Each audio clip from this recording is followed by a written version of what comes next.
ছি ছি, রাম রাম। মেয়ে মানুষকে আবার কেউ ভয় পায় নাকি?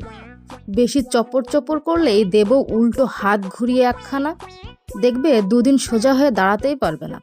আরে বাবা, মেয়েরা কাজটা করে কি শুনি? ওই তো সারাদিন নম নম করে সন্ধে হতেই টিভি নিয়ে বসে পড়া। এগুলো কোনো কাজ? আজকাল আবার কি সব ফ্যামিনিস্ট নাকি কি এসেছে, ওপিনিয়ন, মেয়েদের ওপিনিয়ন নিয়ে কথা বলে। মেয়েদের আবার মতামত? হে, কিসের মতামত শুনি? এই তো একটু গলা উঁচিয়ে ধমক দিলেই ব্যাচ, সুরসুর করে লাইনে চলে আসবে সব কটা।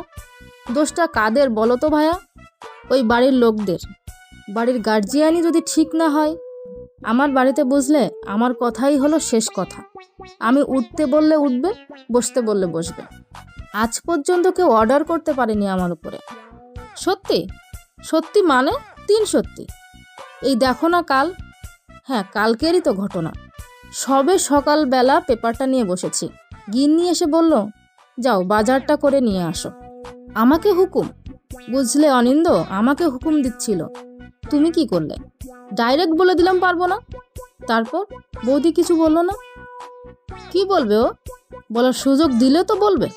ওর বলার আগেই ব্যাগ নিয়ে চলে গেছি বাজার আমি, সম্পূর্ণ আমার ইচ্ছা মতে। বুঝলে, মেয়েদের হুকুম শুনে আমি চলি না, কখনোই না। ওদের বেশি সাহস দিলেই পেয়ে বসবে, বুঝলে কি না? তোমাকে সেদিনের কথা বলি, ওদিন যা দিলাম না ওকে, আর সাহস করে কিছু বলার। কিরকম কিরকম? গেল রবিবারের কথা, বুঝলে, আমি একটু খেলা দেখছিলাম। গিন্নি হঠাৎ এসে বলল কি না, ওগো শুনছো, আজ তো ছুটির দিন, যাও তো বাথরুম থেকে আমার শাড়িগুলো একটু কেচে দিয়ে এসো। শুনেই তো আমার ব্রহ্মতালু জ্বলে গেল। আমাকে অর্ডার? আমাকে? আমি কি ওর কেনা গোলাম? ভদ্র মেয়ে লোক কোথাকার। রাগে গায়ে রি করছিল। ছুটির দিনও শান্তি নেই এতটুকু। অন্যদিন হলে দিতাম গাল পাচিয়ে একটা। মারলে? না না, ফালতু চর মেরে হাত ব্যথা করতে যাব কেন?